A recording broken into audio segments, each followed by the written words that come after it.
Latin America's darlings, Crew, has continued their miraculous streak of Valorant Champions appearances, with them winning in dramatic fashion against 100 Thieves to clinch one of the last spots in the season's final event. This has made them the only team that has been able to qualify for every World Championship since the first one in 2021. An absolutely insane accomplishment considering this team is constantly changing their roster. So I wanted to look at their journeys to each championship appearance and how they fared. But before we do that, make sure you check out the most recent Exafrag episode with Commend and Zeph, where we dive into our predictions for this champions. You can watch that in the end of the video or in the description below, where you can also subscribe with notifications on, so you don't miss out on a single video throughout the final Tier 1 event of 2024. So let's begin with the first one.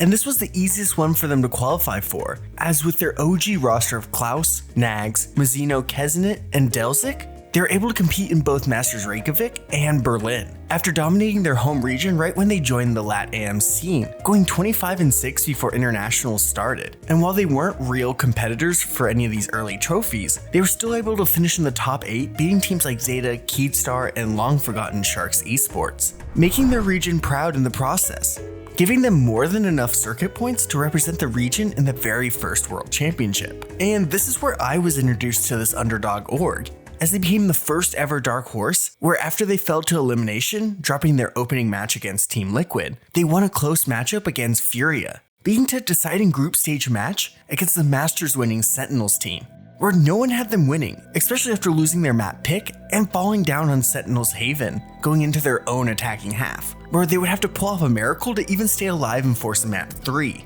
This is where Crew's entanglement with Luck and Streaks started, with Nags and Mazzino shutting down Sentinels, with Sick going 1-11, as Crew won 7 rounds in a row to put them within 2. Sentinels are able to tie it at 11 apiece, and get 2 op kills by 10s to move them into a commanding lead in this critical round. But Nags, with nerves of steel, wide swings the op and picks up the must kill to throw the round in disarray, where he's able to isolate each duel to win the round, which converts into a map win, forcing a deciding map 3 on Split, where again Crew went down 8-4, but their duelists stepped up, going head to head against the North American team that were just recently considered the best of the world, with Nags yet again being the reason why they won the critical rounds to come back and win 13-11, eliminating Sen in dramatic fashion to escape the group stages,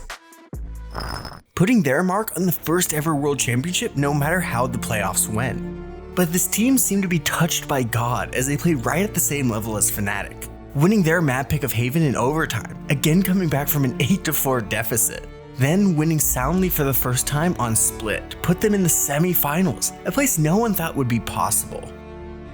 So close to competing to become the first world champion. But it would be a huge challenge now against the reigning Masters champs Gambit, the favorites going into the event. And they started off well, taking an 8-4 lead on Gambit's Breeze, but Chronicle put a masterclass on with Sky to give them the win. But Crew were determined to continue their Cinderella story, winning Ascent 13-7, leading to yet another map 3, something they had been looking good on recently, with them now having the 8-4 lead going into the half. And it looked like all signs pointing towards this underdog story leading all the way to the grand finals.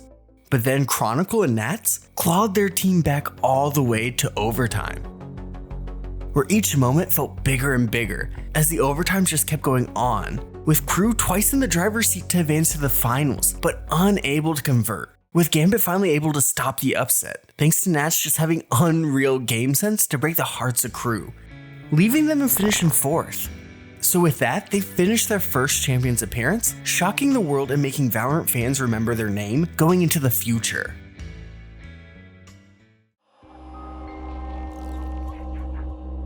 Over the offseason, they kept their team the same, as they had no real reason to swap as they continued to try and build this team into the premier Latin American roster. And in Stage 1 Challengers, they did just that, only dropping 2 matches to win the finals against Leviathan to qualify for another Masters, making them perfect in making international events, a streak that would continue throughout the entire season. As well, they didn't make the same splash they did in their first full year, where they were only able to win 1 match against Loud, which is actually the first video that did well for me back when I first started this channel. You can check it out here where you'll see how much I changed in the last 2 years.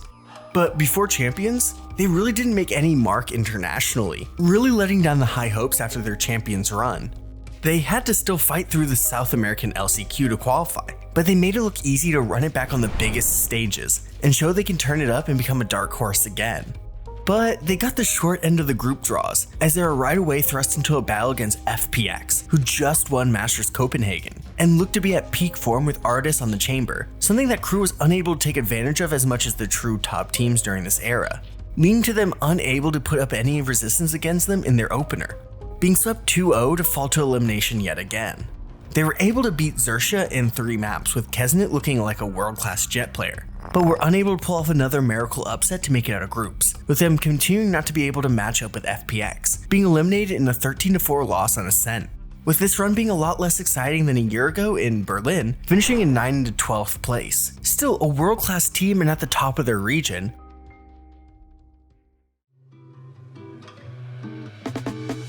But with franchising coming up, it would get a lot harder for them to continue their perfect run in qualifying for Masters and Champions events. So they decided to make drastic changes to their roster, pretty much destroying their core of their team, only leaving Nags, with them adding 2 Brazilian players, along with Colombian up-and-coming talent Davies. And while fans were concerned with such massive changes after being a constant fixture in the international events, there was some hope that this shakeup could be just what they need to get back to the underdog story they had in 2021. But if you remember last year, that is not how it went. I went through this insane season in a previous video where we saw them go 0-10, being the only winless team throughout the entire inaugural regular season in the Americas. They then went on an improbable run in the LCQ, which I actually saw in person in their opener against MIBR, qualifying for the 3rd Champions in a row in dramatic fashion, with a roster that more resembled their old team with Klaus and Kesnet back on their starting roster, after some changes throughout the season.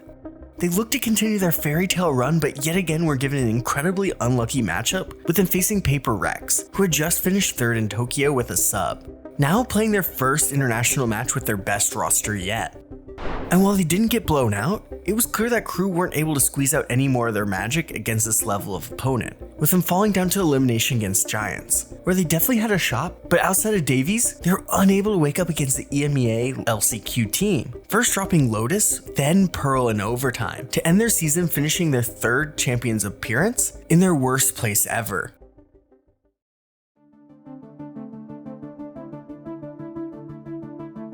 And while just making these champions to keep the streak alive was a big accomplishment, it was clear they needed to continue to make changes to once again reach their 2021 highs and regain their LATAM crown, especially after their rivals Leviathan announced major roster changes in the offseason, with 2 different world champions in Calm and Aspas joining the team, and then picking up former Crew player Mazzino to make them look world class. So they picked up Shy, who was released from Lev to make room for the superstar players, and rookie MTA, who came to replace Davies, who tragically passed away during the offseason, who had been the perfect young player to build around. So going into the season, they were playing for him. And while they fell out of the kickoff event 0-2, losing to G2 twice, they completely flipped the script on their regular season performance, with them going 5-1 in Split 1, sweeping teams like EG, MIBR, and Loud, who they now have a lead in their head-to-heads. They ended up choking in the playoffs to miss out on Shanghai, and didn't play the best in Split 2, but they still ended the regular season with a 6-4 record, being seeded 4th into the playoffs. Not good enough to get a knockout round pass, meaning their matchup against Cloud9 would be do or die for them, and each map felt like that for both teams, as they fought tooth and nail all the way to deciding map 3, a place that maybe no other team than Crew has been in more throughout Valorant history. This experience was what they needed to run away with Haven, with new pickup Heat being a great role player for the Melzer-led roster. They were pushed to the brink of elimination again after not being able to keep up with Aspas putting out a meteoric performance on Jet and Neon, losing 26-2 in 2 maps, with it clear that Lev are now the kings of LATAM, even if most of the players aren't truly from that region. So Crew had one last chance to continue their streak of World Championship appearances, with their matchup against the loudmouth Busio-led 100 Thieves team, who looked desperate to redeem themselves after Shanghai. So Crew would need everything to be on their side.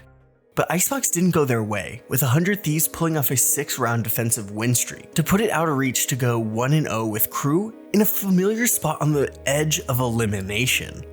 So they went back and forth with 100 Thieves, with no team getting the edge throughout the entire first half of Lotus, with them toward the back half of the map trading win streaks, with Crew getting to map point around 22 off of a 4K by Shy, who in an interview recently revealed he only started playing video games just a few years back, with Valorant actually being his first game he ever played. That's just crazy.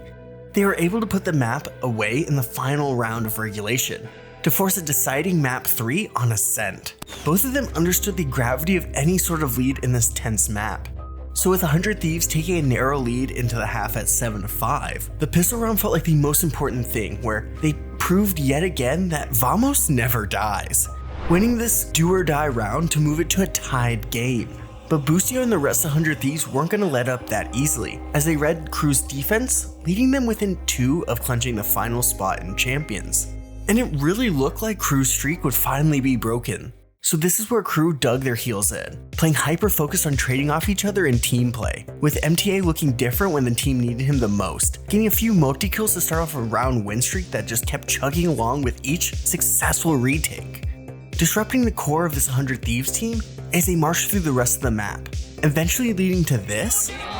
That's a 1v1 now, recon out, Kezen pushing forward, the pavement, Kezen gets the kill, the swing up, and the final blow to get Crew at map a series point. This is the one. And this.